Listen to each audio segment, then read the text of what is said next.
So I want to start with thanks to Phoebe, to Martha, is Paula still? She had to step out, she'll be there. To Paula, to Alex, to Megan, who I assume is around someplace, to Dean Jose, who was a great delight to meet, to all the student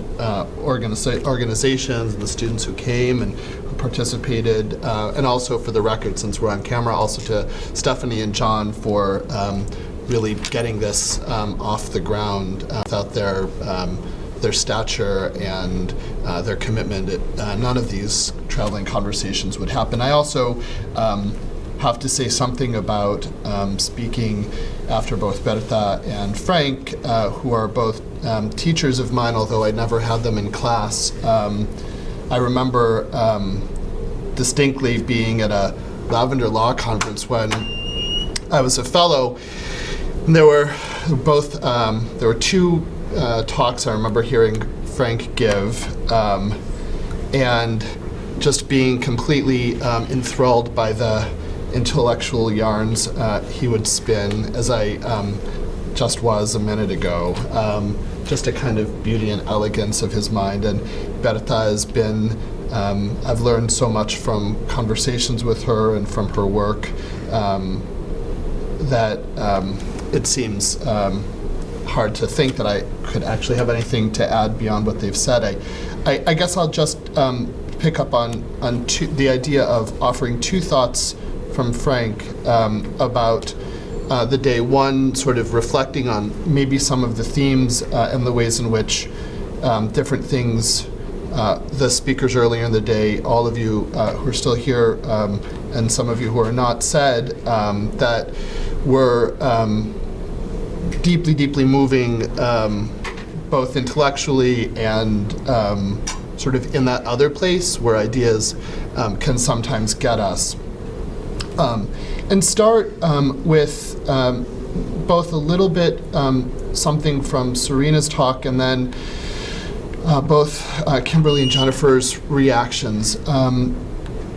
So from the talk about Pauli Murray, one of the things that struck me was one thread from the story that Serena was telling about the mental illness that was part of Pauli Murray's life, which is not something that we mostly talk about. I remember hearing a story about somebody who said he gave a talk and came out, and there was a pause, and he said, as someone who was mentally ill. And the idea of coming out in that way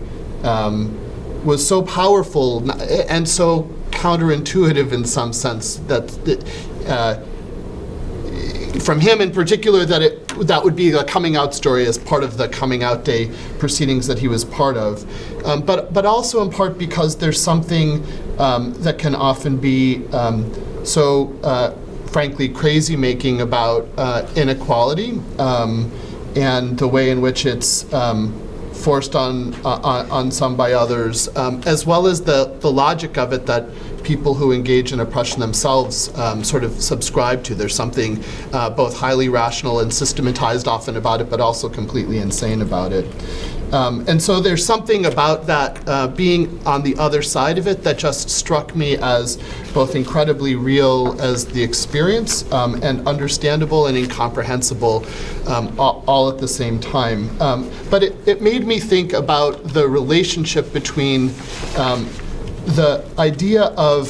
sort of being broken to pieces that Kimberly was picking up on, and the idea of being whole, or talking about wholeness as a point of response or a point of reaction, a kind of way of being an integrated or a reintegrated person in relation to multiple identities, which made me start to think a little bit about the traditional metaphor that we often use in conversations about multiple identities, the metaphor of intersectionality, where there's a kind of moment at the intersections where everything comes together as a kind of whole. The pieces all flow into one singular particular identity, and it's that moment of power that we can sometimes actually be in as something that's about resistance to the multiple forms of oppression that people differently situated differently face. But then it struck me that there was something about that was both right and powerful and true and accurate, but also there was something as an experience of living multiple identities. There was something about that also missed some part of the truth of it, which is that we don't often always live all of the convergent identities all at once, that sometimes it's the identities fall away in that moment of integrity. Sometimes they're all completely present in some mysterious way that enables them to come together in some way that makes sense rather than being reduced to babble, incomprehensibility of experiencing the multiple identities that we all, in some sense, I think, inevitably live, if not always in the same sorts of ways. And so I keep on wondering about whether, and for me, the hopefulness of the notion of switch point is the hopefulness of maybe beginning to find other ways of articulating the experience of living multiple identities, not all at once in a form of wholeness, of integrated autonomous selves, but of more complex selves, messier selves, that somehow need to be recognized, maybe not recognized by law, but recognized in terms of our interactions with one another, which may make the thought both from last night and repeated today in different sorts of ways about love as a kind of unifying force, a force that both binds us and gives us permission to see one another in terms of the messiness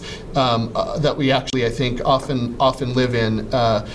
Gives us permission to be in those moments. And so what partly struck me about some of the thoughts that people were sharing today was both the personal relation to the stories, the willingness to take risks because of the wonderful environment that was created, the beginning beautiful quote from was it Walt Whitman that Martha started her reading with, which was an invitation to be with her in hearing the story and of sharing it with her as the beautiful story unfolded, but just to be with each other on the journey. The second thing I guess I want to just say something a little bit about,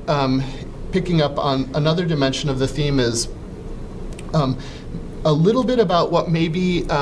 could come out of the conversation in addition to the important possibilities of political action in the form of new legislation, which is hugely powerful, sort of on the ground. But as somebody whose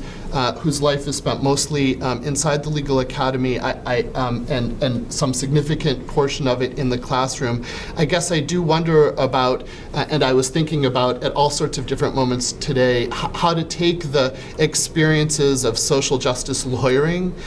which is real-world knowledge about how law works, and how small law sometimes is, and how monumental it sometimes is, often the same, monumental 1 second, teeny tiny in the next minute, and try to figure out how to systematize that knowledge in some sort of way that could be the basis for educating more of our students, particularly at this moment in time when the pipeline from the law school to the law firm is not quite what it was, while the world has all of the needs, the real world needs that some of this institution's graduates are wonderfully already engaging in. Some of our graduates, all of us collectively, are doing some of that, are doing that work in all sorts of ways, as are many of the people in the room. So whether and how we can actually begin to maybe model some of these experiences as case studies in social justice lawyering in the direction of new platforms for future kinds of work that people will be doing in future generations. As a way of mostly saying thanks to all of you, not only for all of the work, but for all of the thoughts and the reflections on it today. As I was with Frank and Berta's talks and all of the rest of the talks today, all of the work that all of you do is just so humbling. It only seems appropriate just to end with a single word of thanks.